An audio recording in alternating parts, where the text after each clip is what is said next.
Hello, how is everyone today? I just want to bring a little bit of insight regarding prayer. Now, what is prayer? Now, there's several definitions out there, but we don't want to get complicated. Prayer is simply a conversation that we have with God. And I notice that I didn't say we're just pleading to God. Notice I didn't say that we are just ranting about everything that's going wrong in our lives. We're not just begging or anything like that. It's a conversation with God. And if we do not fully understand the importance of prayer, we're never going to act on it. We're never going to pray. And if we never pray, then we will never get to know God. If we don't know God, we won't know ourselves. Because part of this is a relationship, right? Of this walk is a relationship with God. We cannot walk with God if we do not know God. We cannot trust God if we do not know God. Just like we don't trust a random stranger. Why? Because we don't know who they are. We've never had a conversation with them. We don't know anything about them. We don't know what they're like and their dislikes and who their family is or anything of the sort. So we distrust what is unknown to us. And the way that we are able to trust in God is knowing God. The more we know God, now not about God. You can know about God and not know him at all. You can have a whole lot of information about God and not know him, not have a direct relationship with him. I'll give you a perfect example. You know a lot about celebrities. Let's say the Queen Bee. We know a lot about her, how old she is, what she does for a living, who her husband is, about her children, what her career is, when she got started, what her top songs are, the fact that her husband was apparently unfaithful to her, and all of this information, but we don't know her. We don't personally know her. And it's very different to say, I know Beyonce. I have sat in her house. I've had conversations with her.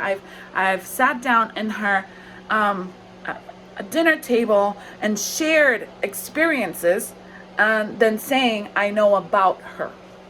Okay? The same applies to God. And the only way, well, it's two ways. You need to have the knowledge of God, which comes through reading the word. But the only way to know God is to have conversations with him. And that is through prayer. Now, there's a couple of points that you need to understand about prayer. All right? Everybody, religious people tend to say God is in control of everything. And yet, as soon as they say that, you know that they have not read the Bible or they don't believe it. Because if you go all the way to the beginning, the very beginning of the Bible, in Genesis 1, it says, okay, so God created man, and he said, right before creating him, he said, we will create man in our image and likeness, and I mean mankind, okay? In our image and likeness, and let them have dominion over the seas, the animals, the earth, right? Let them have dominion. What happens on this earth is our responsibility.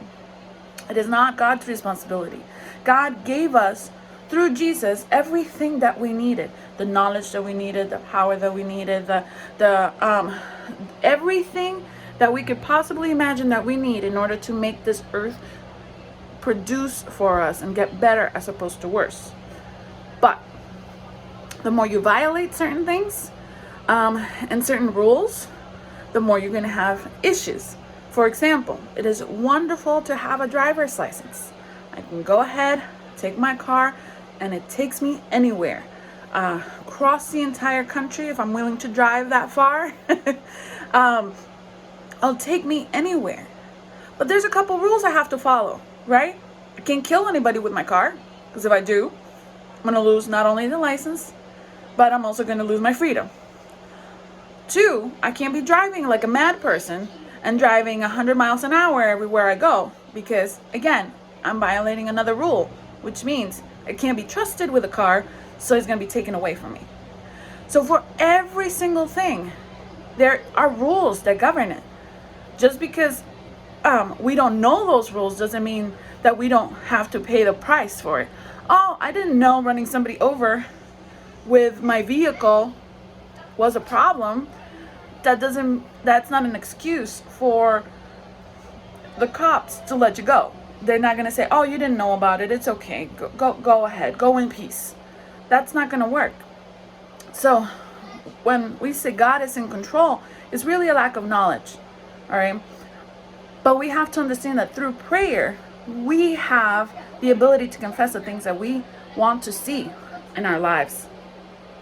And we also get to know the person that gives us the power and gives us the knowledge, so that we are able to believe that we have an effect on our world. We're not just victims of the consequences of the things that happen to us. We can actually make things happen for us that are good things.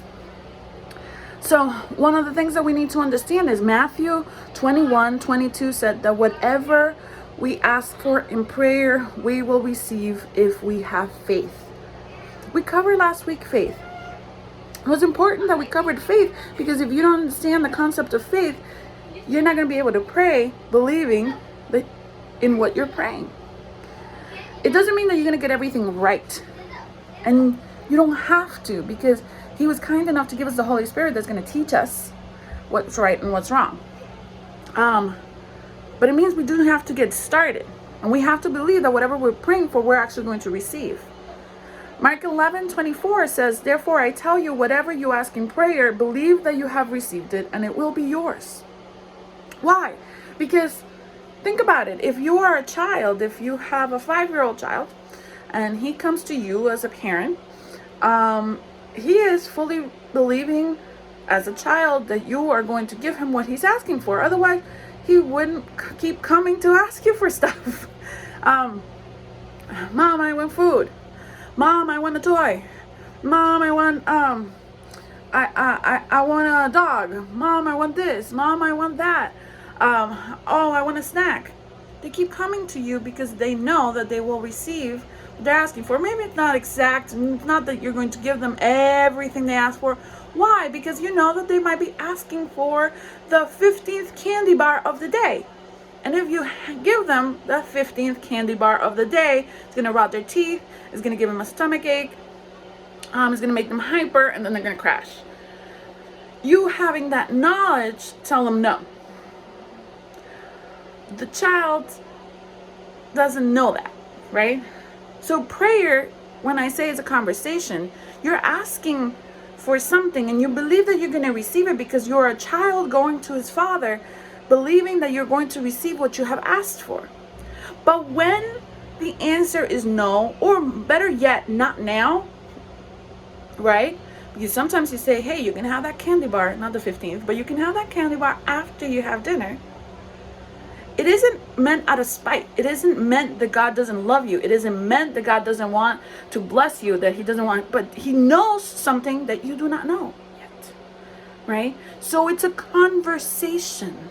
Prayer is important because we'll never have that relationship that we want with God unless we talk to God. You can't have a relationship unless you talk. Nowadays, right, it's a little bit different because everybody's texting everywhere. But truthfully speaking, if you get so much more out of either picking up the phone or a face-to-face conversation. You do, because you're able to gauge how that person is reacting to what you're saying. You get to hear a tone of voice. You get to see beyond what the words are saying. And it's even proven scientifically that our words only say a certain number, and so much more is inferred by our body language, by how we, and by the tone that we say it in. It's very different when you say something might be positive, but you say it in a sarcastic tone. People know that you don't really mean what you are saying. You could write the same sentence in a text and people aren't sure, right? That's why emojis were created, so they can add an emoji that all of a sudden gives the people the impression that you might be trying to be sarcastic as opposed to just saying something nice when you don't really mean it. Jeremiah 29:12 says, "Then you will call unto me." This is God saying, "You will call unto me and come and pray to me, and I will hear you." The religious people and just the general media, whatever, have said, "Oh, prayer doesn't work. God doesn't hear you." Well, that's because they don't know any better. That's because they might have tried it one time, and like a child to the father that is asking for the candy bar, and the father says, "Not right now, because it's not going to be good for you, because you're going to end up with a stomach ache, because you don't know in the future what I can see in the future." They're saying, "Oh, prayer doesn't work." No, it works. But you do have to trust in the person that is telling you, right? The child has to trust in that the father knows something that they do not. If they don't, they throw a tantrum and they go away crying and screaming like you don't love them, like, "Oh my goodness, I hate you." And you might have done it because you have parents, or if you have children, they have done it to you. So I'm sure you can relate one way or another that you are trying to do what's best for them and they're acting like you're killing them. Just think about that whenever you are having a conversation with God about something that in the moment you really, really want, but it seems like it's not coming right now. The other thing that you need to know is that prayer is without ceasing. We have to have a conversation every day. And the best way to do this, or the best way to start if you don't have this habit, is to do it and start small. Start thinking, "God, when you first wake up, thank you for this day." Do a prayer. Every time you sit down to eat. A lot of people sometimes make fun about saying grace, but there's nothing fun about it. They're building a habit to be grateful, to be thankful, and to pray to their Father. Thank you. Because prayer isn't just about asking for what I want. It's also, like I said, a conversation, right? Just like when you're having a conversation with somebody, hey, I might want this and this, but thank you so much for that, right? We have a conversation. It isn't just a list of, "Here my list of demands." and if your child did that to you, just "Here my list of demands," and never said thank you for anything or whatever, you'd be like, "Get out of my face, please." So here is important that we understand pray without ceasing is all the time, every day. He is always with you. You do not want to ignore him, right? It isn't like you have to pick up a phone and you called and it was busy, or you have to leave a voicemail. It isn't like, "Oh, they didn't return my text," and you just see those 3 little dots and they haven't responded back to me. That's not how it works. God's always with you and he's always listening. Now, this is a very extensive topic, and we're going to do a couple of parts to this because there's a lot that we need to understand. But the first thing is you got to start. You got to just start. And if you don't know how to start with the Lord's Prayer. Here's why. It's "Our Father that art in heaven." First, you recognize him as a father. "Hallowed be thy name." You praise him, right? And then as you follow the Lord's Prayer, it's actually a formula. It's not that you have to use it word for word like the Catholics do, like, just saying it repetitively is going to do something for you. No, it's a formula. You start out with recognizing who he is to you. He's your Father. 2, worship. 3, give us our daily bread. Petitions. We all have them. We come to our Father with our petitions. 4, we gotta forgive, right? 5, I don't know everything that's happening in the future, but lead us not into temptation. Help us not be tempted, and so that we can fall and then have the consequences of that. And 6, with praise, right? There is an order and a method to it. Just start with that today. Make it a point to do it every day for this week. And next week, we'll go ahead and we'll do part number 2. All right? Blessings. Thank you so much.